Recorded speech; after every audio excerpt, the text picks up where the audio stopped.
I will just say, which is completely off topic. Peter Henniker, who you mentioned, Yeah. my flatmate and I used to babysit for him and his five small boys under 10 when we were undergraduates. Oh. I told you it was off topic, didn't I? Mm. Jenny, did I miss anything? No, I think that was great. That was a real tour de force. François, I think Jim and one or two other of us are probably going to have to go because I know I've got something else I've got to get off downtown for. But so I don't know whether now you're still on mute, François. So that was why we did. So Sorry, I was over to- yeah, sorry, yeah. So I was just thanking David for digging so deep in his past and giving such a global account of his involvement. And yeah, I was also about to tell that Jim just warned us that he had to leave. So what I would suggest is that we move on to the last question, and maybe if Jim has any thoughts to share about this question, that we let him begin. So the last part was about the local work of your CDA and its relationship with the wider movement, and not just workers co-ops, but also the national CDA. So if you have any um, thoughts you would like to share about how your local CDA was or wasn't related to the national CDA in any way, and also if you could share maybe your ideas, your views on the CDA Act of 1978. Well, did you think at the time it was the right way of doing things? Do you have any thought on that, Jim? Uh, I'm trying to remember the name of the person who was appointed to run the national CDA.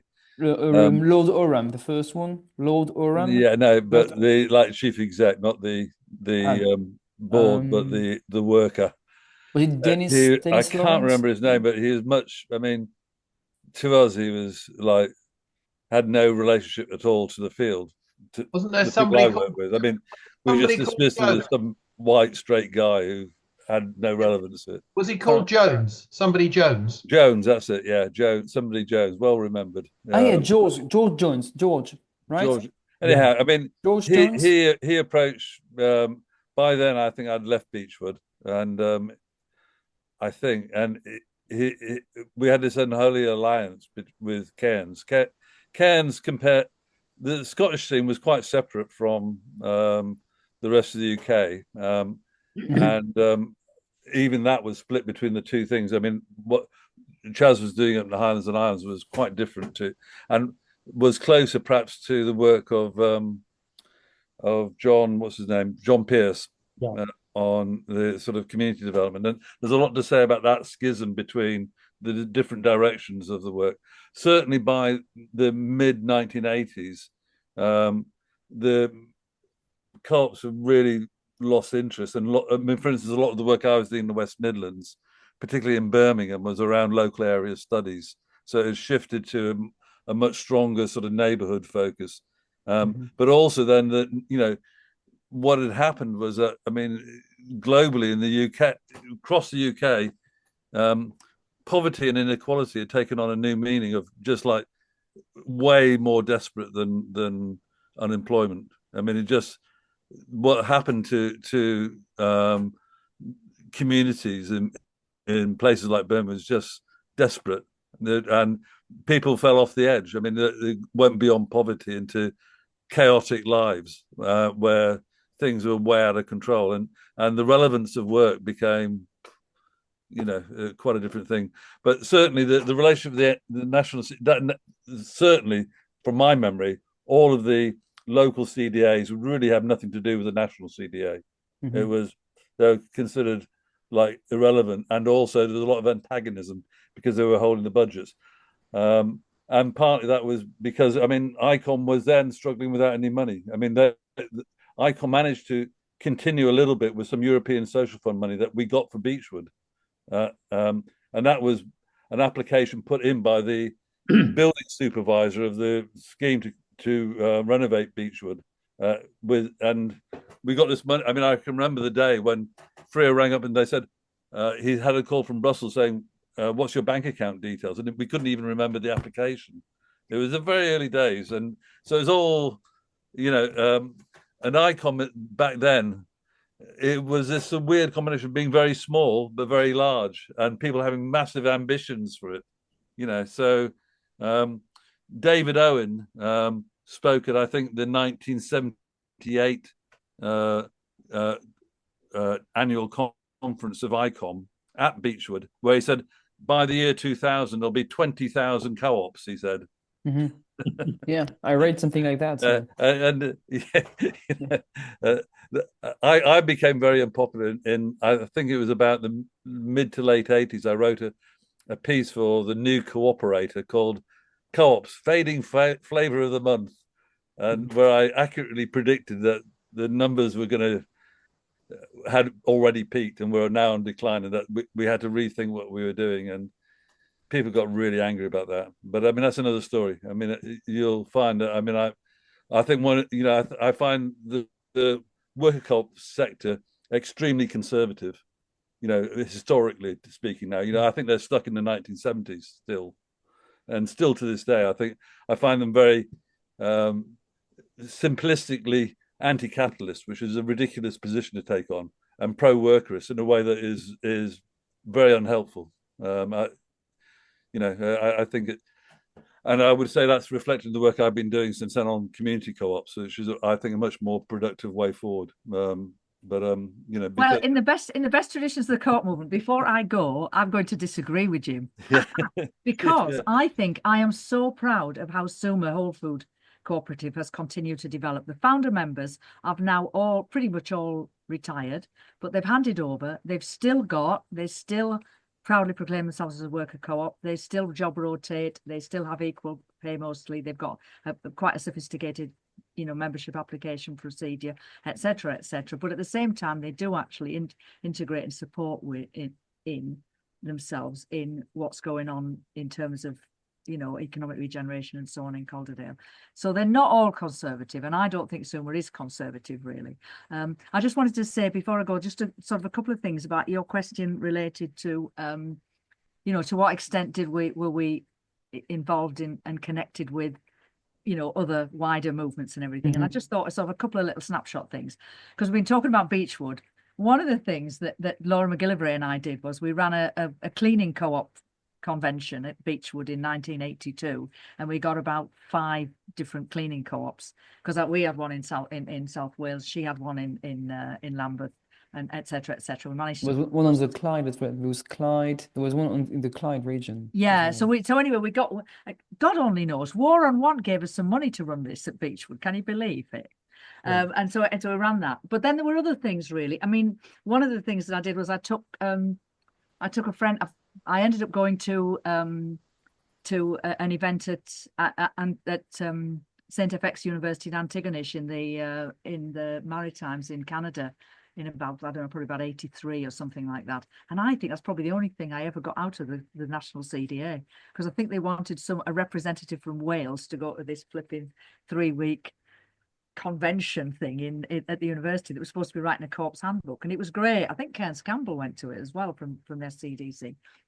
And I can't remember who went to it from England. Anyway, somebody must have done. But whilst I was there, I ended up making contacts with some people who were involved in the sort of co-op movement in Canada. And the following year, I took my friend Dee Murphy from the Whole Food Co-op in Swansea, and we went to a United Nations Women and Economic Development Conference in Halifax, Nova Scotia, and I think that was 84. So we didn't just have connections to the UK; we had some international connections as well. And as a result of that, I then went to see Self-Employed Women's Association, which ran amazing cooperative development operation particularly based in Ahmedabad in India, and I went there in about 3 years later than that. So anyway, so we had international as well as national connections, and I'm sure everybody else has got similar stories to tell. But I'm really sorry, François, I am going to have to go now. But it's been great, and thank you so much, everybody. It's been well, thank you. Well, we'll keep in touch in case I have any other questions, or if you can give me any material that could be interesting for my research. I'd be glad to hear from you, to read you. Thank you so much for joining on Thanks, last minute. everybody. It's been great to see you all. You take care now. Take Lots of care. love. Bye-bye. Goodbye. Can I just I have to leave fairly soon as well. I've just got two points about the sort of wider movement. It seems Yes. to me that that it would be, if you haven't already got it, it would be useful to have an insight into ICOM, particularly in the 80s. I mean, you're possibly not in touch with Toby Johnson, who went from ICOM to work at CCOP. No. No, well, he's based in No. Brussels, but I mean, he was the acting sort of general secretary of ICOM from about 83, and eventually became a national expert and went to work for DG23 as it was then at and worked with CCOP, but and he's never come back from Brussels since 83. He still lives there. So Chaz, just to say, Toby is on that list of contacts I've given to François. Yeah. I So- remember someone living in Brussels, right? Yeah, well, he's But- he's certainly worth talking to. He used to work he has a history in worker co-ops before he worked for ICOM. I just had one thought, which was about other movements that sort of almost echo some of what Jim was talking about before. In the late 80s, I worked for Friends of the Earth on a thing called the Projects Unit, and Projects Unit was about how to develop new enterprises out of what might have been voluntary activity, and obviously all driven by interest in environmental projects. So particularly around recycling, but not exclusively. And as the development work, I was one of a team of three. It was an interesting time to try and persuade people that that a workers' co-op was a route that they could take to develop their ideas. And in some areas there was support for that, but there were, I think that this was, it reflects what Jim said, that there was a sort of there was also a skepticism about that model, and people chose other models to develop what in some cases turned out to be quite sustainable businesses, but were set up as community enterprise. I can't precisely tell you what rules. I was more interested in the business plans, but I think it just reminds me of the fact that I always felt when I was a co-op development worker that it was partly through having expertise in some of the areas of work. So working for Friends of the Earth, I became far more knowledgeable about quite a narrow area of particularly environmental enterprises that where you could share knowledge from one to the other. And I think as a model, being able to work on a narrower channel than just an area basis with lots of different business areas to work in has some real advantages. In terms of my usefulness to them as a support worker. And the fact that your organization in the Highlands was quite removed from the London-based ICOM, was it? Did you feel that that your work was taken into consideration, and that you were collaborating with other movements from the south of England or London or other big cities? Not really, because the whole program was inspired by a rural program from Ireland, and started off as something that was intrinsically linked with the Gaelic language in the Western Isles, and then became a model that worked all across the Highlands. And although there were one or two examples of like craft co-ops that wanted to structure themselves on the lines of organisations that had done similar things elsewhere in Scotland, it was a very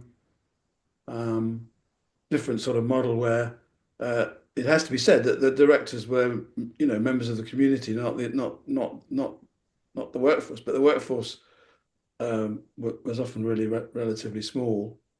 So no, I don't think so. But I mean, we're writing the history of the community co-op. So and I have a short draft of, I don't know, a couple of thousand words I could send you just to give you an insight into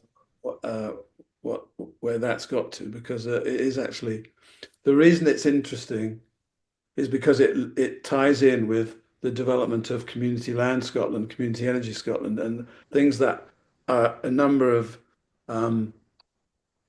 initiatives that are rooted in communities that have had quite a profound impact and quite a different pattern from England.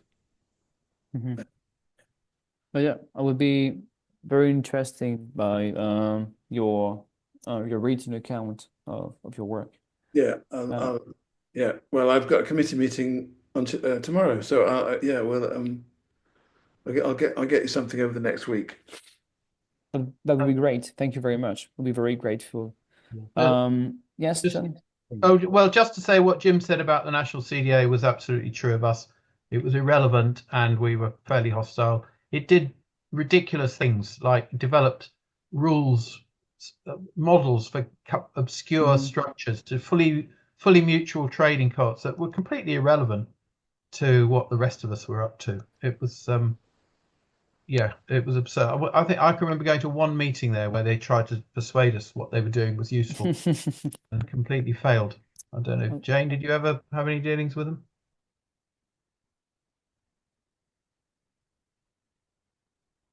No, we didn't. But what we do have, and it's really hard to disentangle the structural from the personal, but what we do have is quite strong links with the consumer co-op movement, and that's because because we have personal links with them. So I am on the National Members Council of Co-op Group, and I'm on the Members Council, our local Members Council. That's sort of grassroots working in community sort of projects with the consumer co-op locally. Completely different animal, really, to workers' co-ops, but we just have that same generic title of cooperative and belong to the co-op family as we talk about it. And then, so I was at the retail conference at the weekend. I'm on the Co-op Loans Fund board. So we had a chat at the weekend with Joe Fortune about the role of what can the Co-op Loan Fund do? What's the role of money in doubling the size of the co-op movement? So there are links with other wings of the co-op movement, whether that's credit unions, housing co-ops, and so on and so forth. But my sense is it's kind of accidental and it's personal interest rather than a strategic thing. I don't know if the others agree with that. Maybe I should also mention that I used to be on the main board of the cooperative group as an elected members. And that was an interesting experience on its own.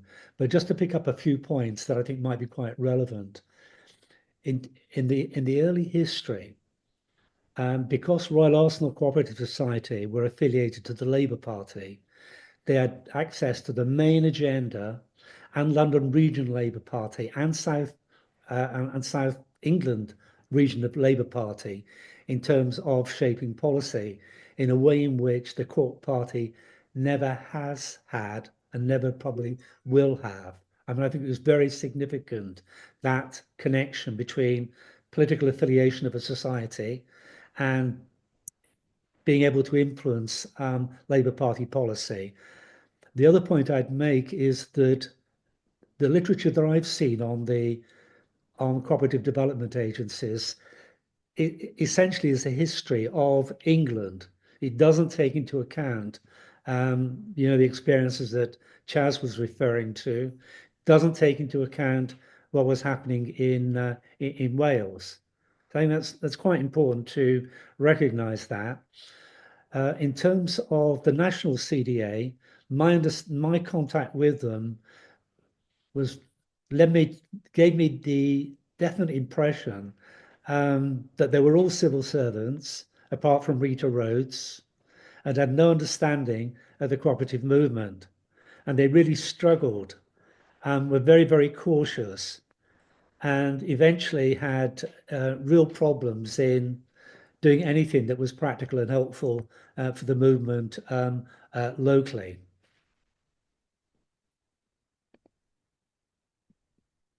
Do you think we ought to wind up and disappearing one at a time? Yeah. Good So, idea. yeah, well, thank you very much, David. I just had one or two quick questions about the national CDA. So I will just ask them if you really have to leave now, Jen, I will understand. And thank you very much for participating. So is she gone now? She's gone. Yeah, she's So so I just wanted to know so in the archives of the parliamentary debate that led to the dissolution of the national CDA. They said that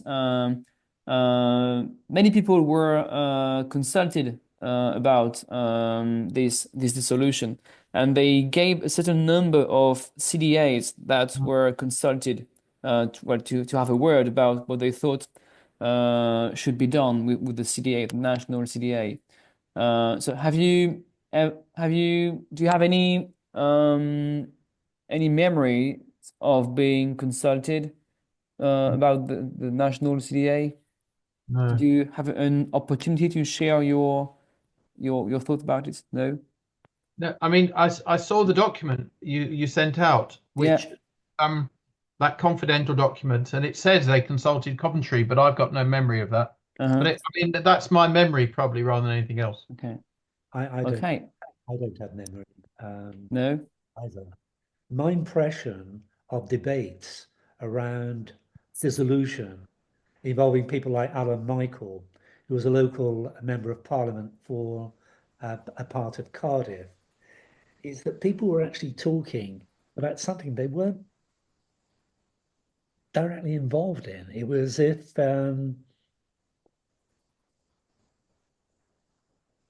it was as if they were living in their own little bubble, really, and not quite getting that this was about economic democracy and about grassroots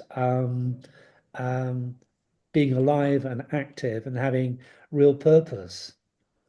So for me, there's like quite a divide between Labour court politicians and others who are actually doing, the work on the ground. And we still have that today. And would you have thought? Would you have had different thoughts about the national CDA?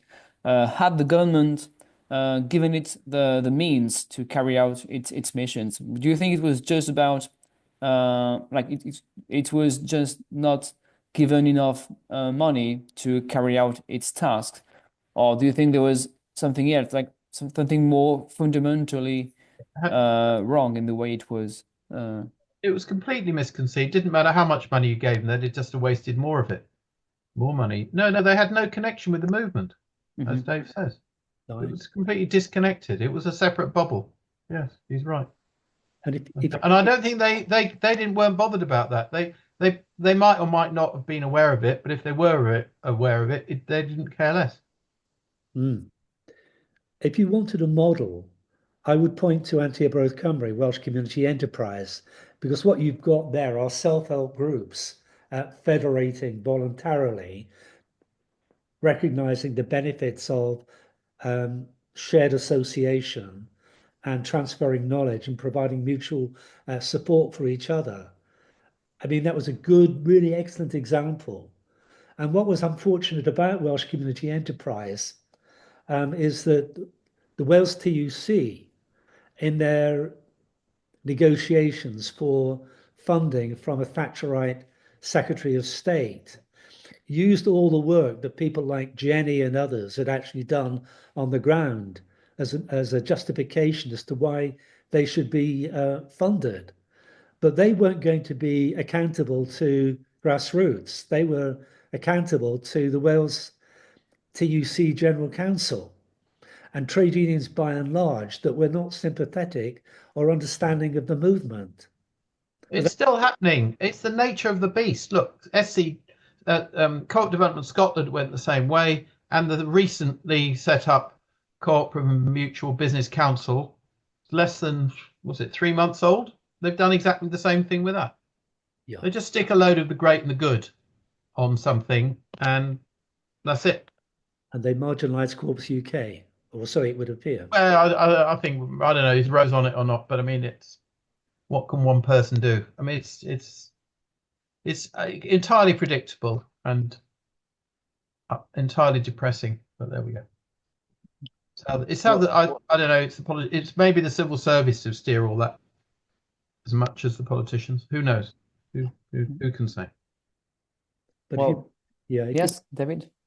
if you put a DTI senior civil servant in charge of a UK cooperative development agency and stuff a room with civil servants who don't understand the movement, this is what you actually get. Yeah, I mean, it may not be civil servants, but it'll be their mates. It'll be people, civil servants, mates. It'll be kind of usual suspects. Right. I'm just wondering what we do with this edit, because the way it's worked out, this is going to be an impossible thing to edit.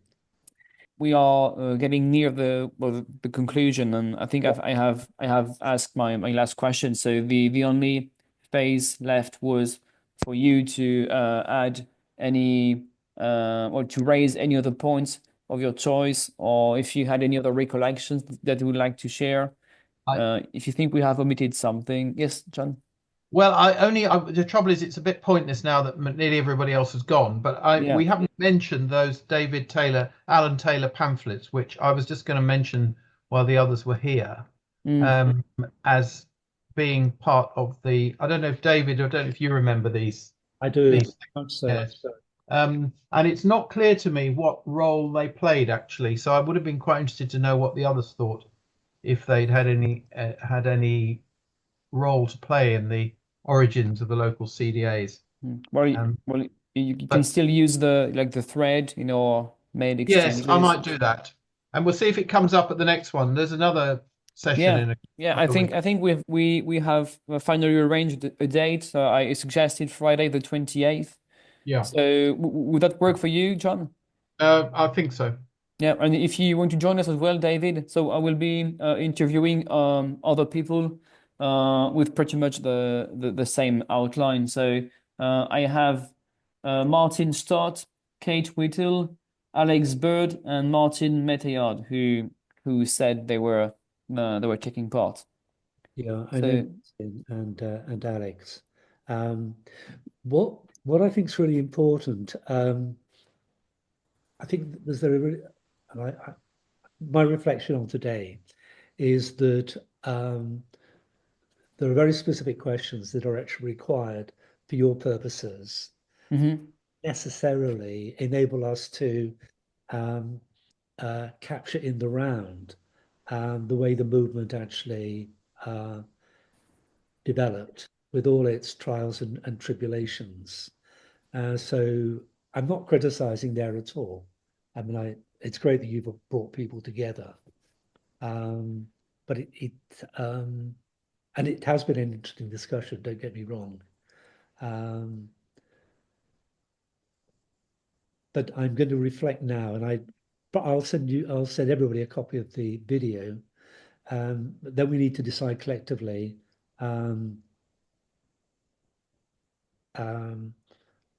best we can actually use the resource, if you like, that's been made available, because there's some very interesting conversations taking place. Jenny, Lynn has filled me in on things that I've really been delighted to hear, and other people have made comments about, Terry Pitt and so on, which were quite interesting. So I'm not sure how we can actually edit material without getting a big headache. So I'm sorry if I've caused any confusion by my later. No.